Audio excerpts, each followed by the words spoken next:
ninguém pede pra nascer. Isso é uma verdade.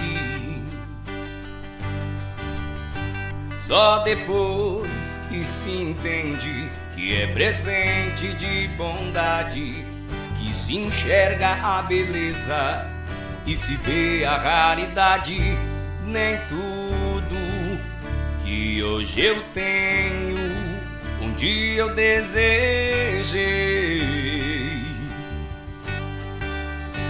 mas pra compensar isto tenho mais do que sonhei. Eu sempre sonhei em ser raro, mas acho que exagerei. Não estipulei a dose, meu pedido entreguei. Olá, galerinha do canal Muito Além da Taxia.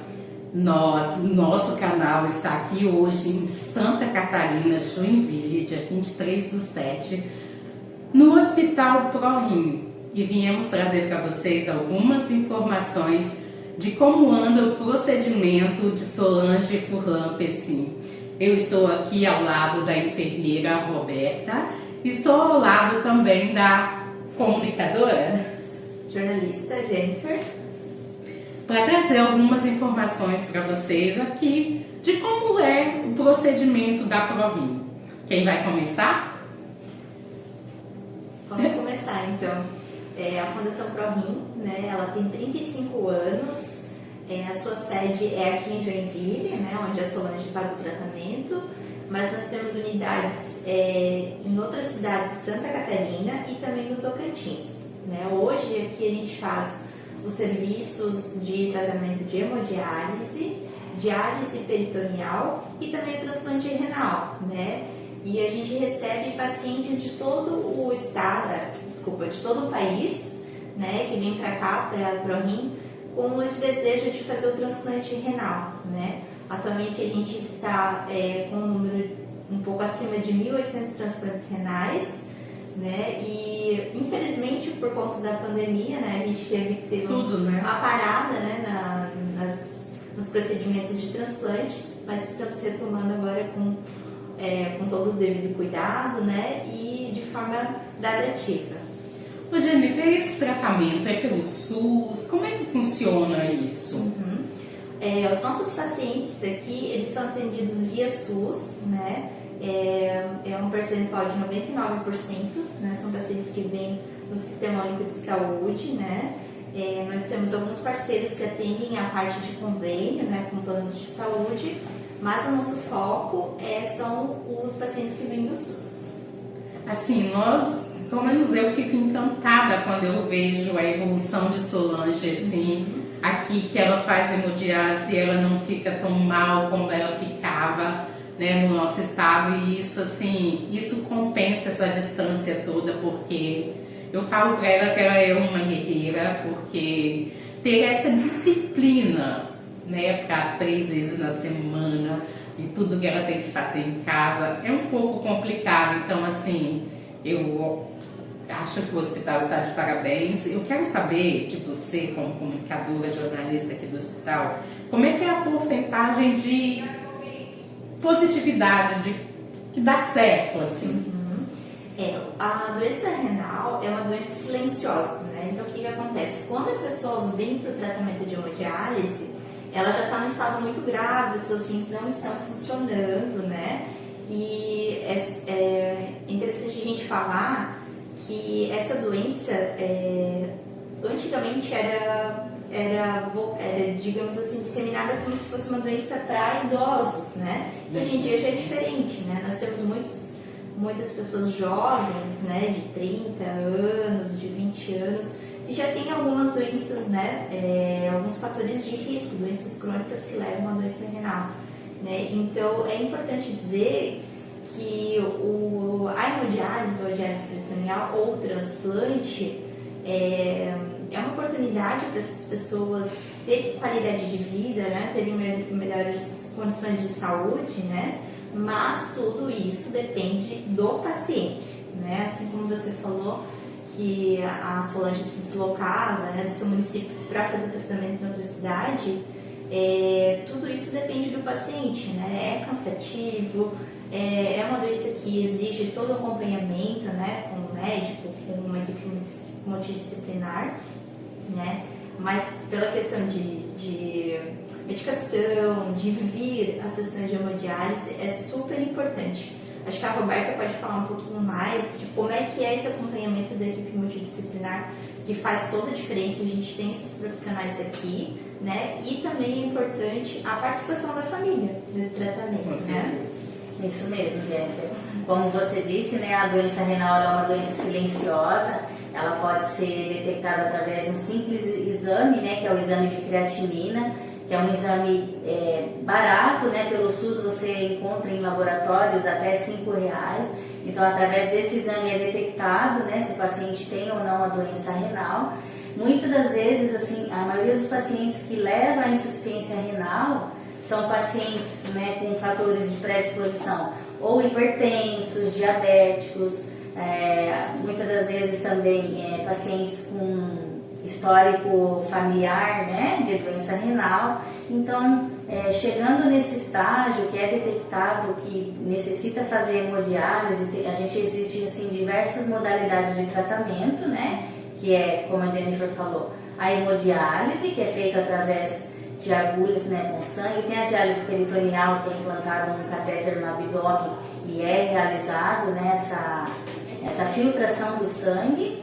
E tem também o transplante, né? Então, é uma doença que tem tratamento e tem possibilidade de levar melhores condições de vida para esse paciente, né? E hoje, assim, a gente, se você conversar com a Solange hoje, ela é totalmente apaixonada por isso aqui. Ela fala com muito orgulho, né, do tratamento que ela recebe aqui. E isso acaba nos aliviando, né, como família, como amigos. E é muito bom saber que nós estamos no Brasil e que nós ainda temos pacientes que se orgulham de onde estão sendo atendidos. Isso é muito, muito importante. E eu queria, assim, conhecer um pouquinho lá, se vocês me permitirem, a gente lá fazer um recital, falar uns poeminhas para aquelas mulheres. E, gente, não desistam. Independente de ataxia, de hemodiálise, do que você tiver, o importante é não desistir. Enquanto a vida, há esperança.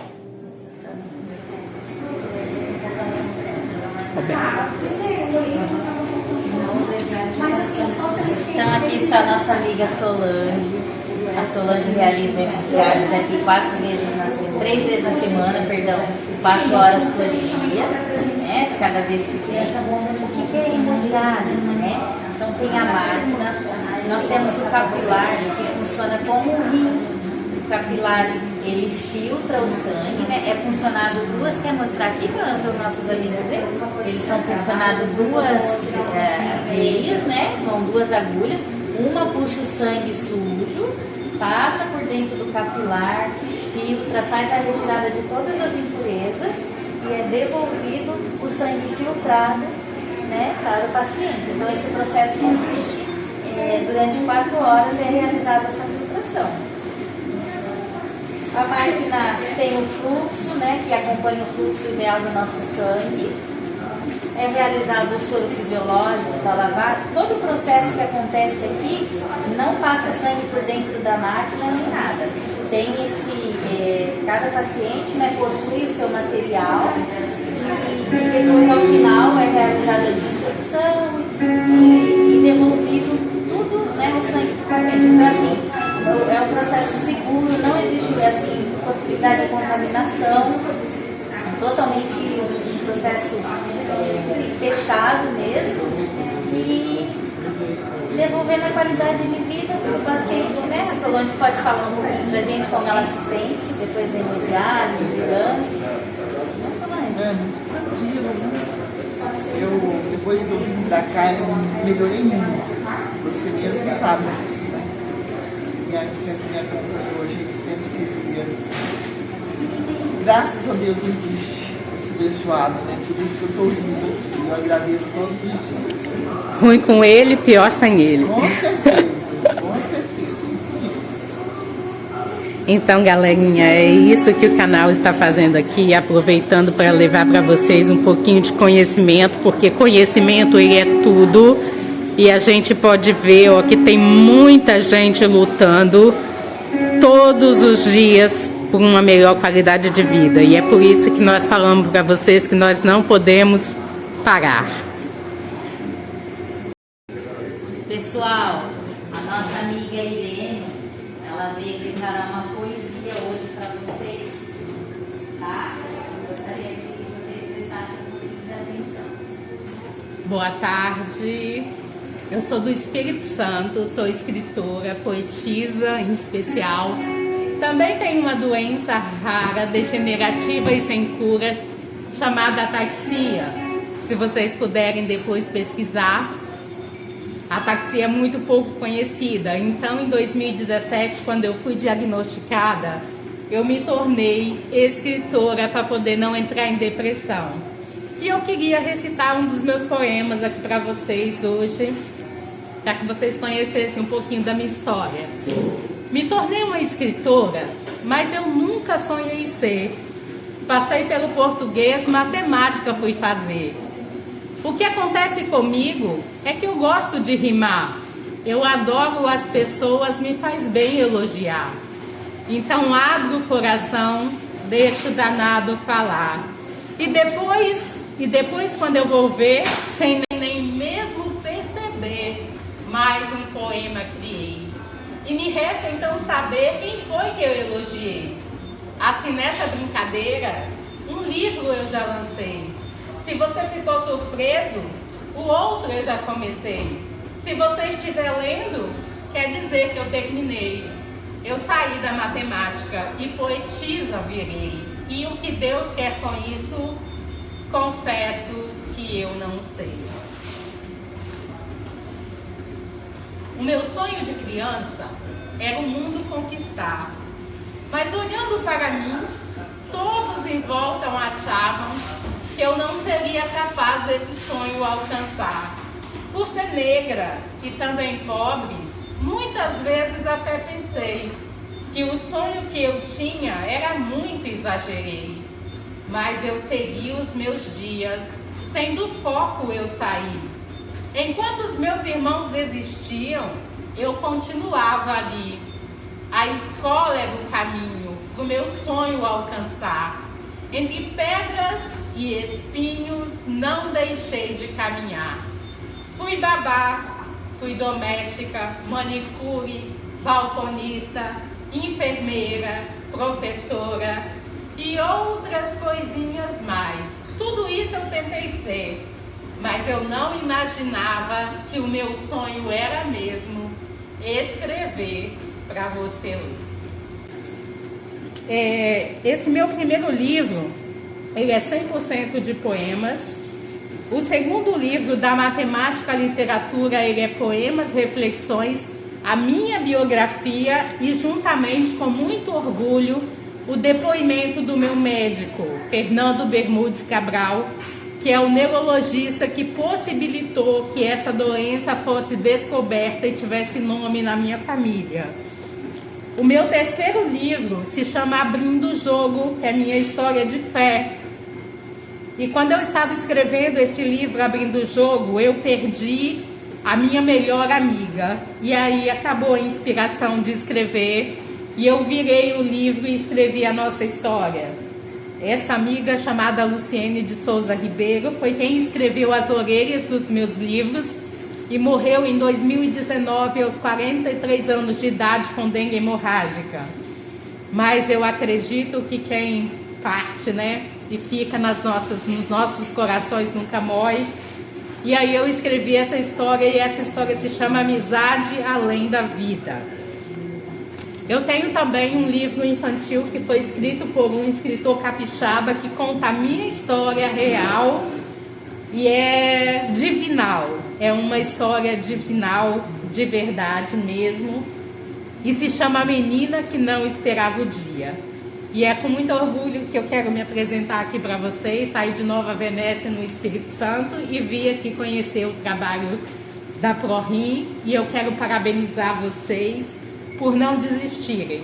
Eu acho que é isso que a gente precisa fazer na vida, certo?